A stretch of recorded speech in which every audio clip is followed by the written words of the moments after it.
এরপরে মা বোনদেরকে সহ বলে দেই, কমপক্ষে প্রতিদিন 5 ওয়াক্ত নামাজের পরে 5টা সূরার আমল করেন। ফজরের নামাজের পরে সূরা ইয়াসিনের আমল করেন, যোহরের নামাজের পরে সূরা ফাতহ বা সূরা আর রহমান, আসরের নামাজের পরে সূরা নাবা, আম্মা ইয়াতাসাআলুন আনিন নাবাইল আযীম, মাগরিবের পরে সূরা ওয়াকিআ। আল্লাহর উপরে ভরসা করে বলছি, যদি কেউ মাগরিবের পরে সূরা ওয়াকিআর আমল চালু রাখে, ওই বান্দা মরণ পর্যন্ত রিজিকে কষ্ট পাবে না। কোন সূরা? কোন সময়? ইযা ওয়াকাতিল ওয়াকিআ লাইসা লিওয়াকাতিহা কাযিবা খাফিজাতুর রাফিআ ইযা রুজ্জাতিল আরদু রাজ্জাও ওয়া বুসাতিল জিবালু বাসসা ফাকানাত হাবাআম মুনবাসসা। এশার নামাজের পরে সূরা মুলক, তাবারাকাল্লাযী বিয়াদিহিল মুলক ওয়া হুয়া আলা কুল্লি শাইইন কাদির। কমপক্ষে 5টা সূরা তেলাওয়াত করেন। যেই ঘরে আল্লাহর কোরআনের তেলাওয়াত চলবে 24 ঘন্টা ফেরেশতারা তার ঘর পাহারা দিবেন। ও পর্দার আড়ালের আম্মা জানেরা, 1 নম্বরে জবানে তেলাওয়াত চালু রাখেন। ফজরের নামাজ যারা পড়বেন সুন্নাত পড়িয়া ফরজ নামাজের আগে, এই মানবেন না হুদা কইতেছি, ফজরের সুন্নাত পড়িয়া ফরজ নামাজের আগে একটা জগ, এটার কি কয়, জগে বা গ্লাসে বা বোতলে পানি নিবেন, 11 বার দরুদ শরীফ পড়বেন। এরপরে ধরে ধরে গুনে গুনে 41 বার বিসমিল্লাহ সহ আলহামদু সূরা পড়ে আবার 11 বার দরুদ শরীফ পড়ে পানির মধ্যে ফু দিবেন, আর বাসায় সবাই ওই পানি পান করবেন। পৃথিবীতে সূরা ফাতিহার মতো ঔষধ আর জমিনে নাই। ফজরের সুন্নাত আর ফরজের মাঝখানে 11 বার দরুদ শরীফ, 41 বার আলহামদু সূরা, আবার 11 বার দরুদ শরীফ পরে পানির মধ্যে ফু দিয়া সারাদিন ওই পানি ঘরের সবাই পান করেন। ইয়াকিনের সাথে। ফলাফল আসে না কেন? ইয়াকিন নাই এই জন্য। এবার হাঁটতেছেন, চলতেছেন, তেলাওয়াত করতে থাকেন, কারণ অক্ষর পড়লেই তো সওয়াব। 2 নম্বরে জবানের দ্বারা আর একটা আমল করবেন, আল্লাহর নামের জিকির। কার জিকির? সব সময় জিকির করবেন, লা ইলাহা ইল্লাল্লাহ। এই জিকির সব থেকে দামি। এর সাথে আরো যদি আপনি মিলাই থাকেন, সুবহান আল্লাহর জিকির করেন, তসবিহ পড়েন, আলহামদুলিল্লাহর তসবিহ পড়েন, আল্লাহু আকবারের তসবিহ পড়েন, প্রত্যেক নামাজের পরে সালাম ফিরাইয়া 33 বার সুবহানাল্লাহ, 33 বার আলহামদুলিল্লাহ, 34 বার আল্লাহু আকবার। এই আমলটা ডান হাতের আঙ্গুলের কর গুনে গুনে গুনে গুনে পড়বেন। দেখবেন আপনার ভাগ্যের চাকা খুলে যাবে ইনশাআল্লাহ। তাহলে 1 নম্বরে কোরআনের তেলাওয়াত, দ্বিতীয় হলো আল্লাহর নামের জিকির, 3 নম্বরে হাঁটতে চলতে উঠতে বসতে রসুলের উপরে দরুদ। পারলে নামাজেরটা পড়বেন, সময় থাকলে ছোট আকারে সাল্লাল্লাহু আলাইহি ওয়াসাল্লাম পড়বেন। আর একটা আমলের কথা বলবো, 3টা আমল গেল। 1 নম্বরে তেলাওয়াত, 2 নম্বরে আল্লাহর নামের জিকির, 3 নম্বর কি ভাই? দরুদ শরীফ। 4 নম্বর একটা আমল, এখানে যারা কোটি কোটি টাকা ঋণ হয়ে আছেন, আল্লাহর উপরে ভরসা করে বলি সব ঋণ আদায় হয়ে যাবে আপনার এই আমলটা করবে। সে আমলটা সবার সহজ একটা আমল, ইস্তেগফারের আমল। কিসের আমল? আস্তাগফিরুল্লাহাল আযীম, আস্তাগফিরুল্লাহাল আযীম, আস্তাগফিরুল্লাহাল আযীম। ওলামায়ে কেরাম লেখেন কমপক্ষে প্রতিদিন 300 বার ইস্তেগফারের আমল করেন, 300 বার দরুদ শরীফের আমল করেন। মিয়া সম্মানের জন্য মানুষের পিছে ঘুরেন, দুনিয়া আপনার পেছনে ঘুরবে। এই আমলটা করেন, নির্জনে বসে 300 বার তসবিহ হাতে নিয়া দরুদ পড়েন, 300 বার ইস্তেগফার পড়েন, ইনশাআল্লাহ গোটা দুনিয়া আপনার পাগল হয়ে যাবে। আপনি মানুষের পিছনে ঘুরবেন কেন? টাকার পেছনে ঘুরবেন কেন? দুনিয়ার সব আপনার পেছনে ঘুরবে।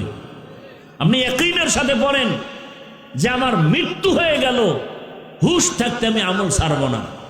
300 বার দরুদ, 300 বার ইস্তেগফার, আমলটা প্রতিদিন চালু রাখেন, ওযু সহকারে পড়েন। দেখেন আপনার সম্মানের দরজা কি পরিমাণ বাড়ে। আপনি করবেন না, সেই ইয়াকিন নাই তো হবে কিভাবে? জবান হেফাজতের জন্য 3টা গুনাহ ছাড়ার কথা বললাম। 1, মিথ্যা বলা যাবে না। 2, গালি দেওয়া যাবে না। 3, গীবত করা যাবে না। উল্টা 3-4টা আমল চালু রাখবেন, গুনাহ কম হবে। 1 নম্বরে আল্লাহর কোরআনের তেলাওয়াত, 2 আল্লাহর নামের জিকির, 3 নম্বরে 300 বার দরুদের আমল, 4 নম্বর 300 বার ইস্তেগফারের আমল। ও আমার যুবক, সম্মান দেওয়ার মালিক আল্লাহ, সে আল্লাহকে আপন বানায় চলো। কোনো সার্টিফিকেট লাগবে না, কিচ্ছু লাগবে না। গোবরের ভেতরে পদ্ম ফুল ফুটায় দিবেন কে?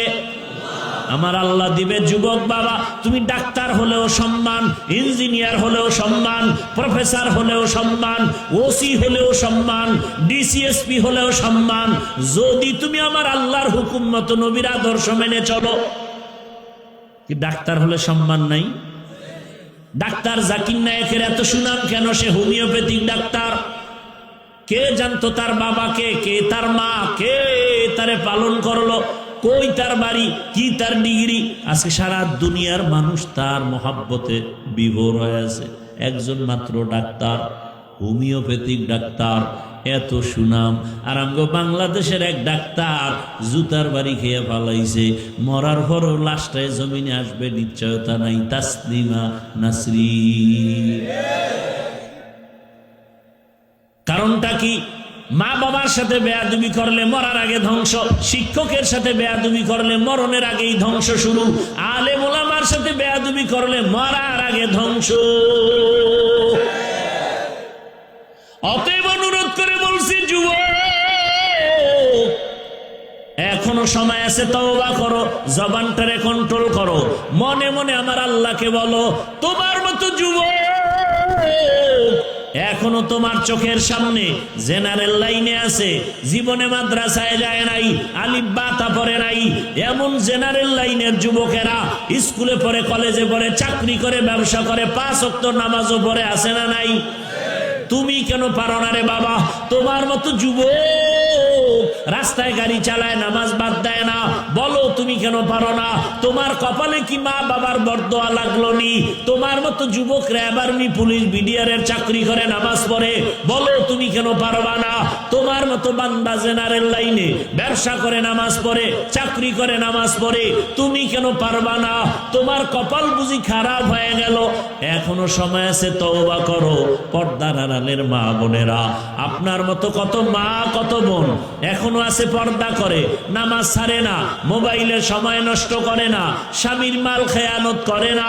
ও আম্মা জানেরা, আপনারা কি পারেন না স্বামীর মাল হেফাজত করবেন, মোবাইল থেকে দূরে থাকবেন, 5 ওয়াক্ত নামাজ পড়বেন, পর্দা রক্ষা করবেন, সন্তানটাকে আদর্শবান ডাক্তার, ইঞ্জিনিয়ার বানাবেন, সন্তানের জীবনটাও ধন্য, আপনার জীবনটাও ধন্য হয়ে যাবে। এখনো সময় আছে, তওবা করেন, মনে মনে আল্লাহকে বলেন, ও দয়ার মালিক, জীবনে তো গুনাহ কম করি নাই, শয়তানের ধোকায় পড়িয়া মনের আশা পূরণ করতে গিয়া কত নামাজ ছাড়লাম, দাড়ি কাটলাম, বেপরদায় চললাম, পার্কে পার্কে ঘুরলাম, মোবাইলে গুনাহ করলাম। আজকে থেকে তওবা করে নিলাম, ও আল্লাহ, আর নামাজ ছাড়বো না, দাড়ি কাটবো না, বেপরদায় চলবো না। মা বাবার দোয়া নিয়া, শিক্ষকের দোয়া নিয়া, ওলামায়ে কেরামের পরামর্শ নিয়া নবীজির আদর্শ মেনে চলবো। তওবা করার মতো যদি অন্তর তৈরি হয়, মুনাফিকি যদি অন্তরে না থাকে, খাঁটি তওবার নিয়ত যাদের আছে, দুটো হাত আমার আল্লাহকে দেখায় দেই। আয় আল্লাহ, হাতগুলো কবুল করে নেন, তওবা কবুল করে নেন, তওবার উপরে মজবুত হইয়া চলার মতো তৌফিক দান করেন, আমিন। আলহামদুলিল্লাহি রাব্বিল আলামিন, ওয়াসসালাতু ওয়াসসালামু আলা সাইয়্যিদিল আমবিয়াই ওয়াল মুরসালিন ওয়া আলা আলিহি ওয়া আসহাবিহি আজমাইন। ইয়া আরহামার রাহিমিন, ইয়া আরহামার রাহিমিন, ইয়া আরহামার রাহিমিন।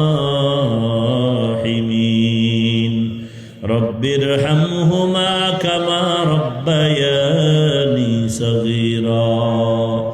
اللهم إنك عفو كريم تحب العفو فاعف عنا. اللهم إنا نسألك رضاك والجنة ونعوذ بك من سخطك والنار. اللهم إنا نعوذ بك من البرص والجنون والجذام وسيء الأسقام. اللهم ارحمني بترك المعاصي، اللهم ارحمني بترك المعاصي، اللهم ارحمني بترك المعاصي. ও দয়ার মালিক, কুদরতের নজর দিয়া তাকায় দেখেন কত উলামায়ে কেরাম, মুরব্বী, হাজী সাহেব, ব্যবসায়ী, চাকরিজীবী, আমার কলিজার যুবক ছাত্র বাবারা, পর্দার আড়ালের কত মা বোনের আপনার দরওয়াজায় হাজির। তওবার নিয়তে হাত তুলেছি, আর গুনাহ করব না রে আল্লাহ। আয় আল্লাহ, মেহেরবানি করে আমাদের মাফ করে দেন। আয় আল্লাহ, আমাদের তওবা কবুল করে নেন। বাংলাদেশ শান্তির দেশ বানায়া দেন।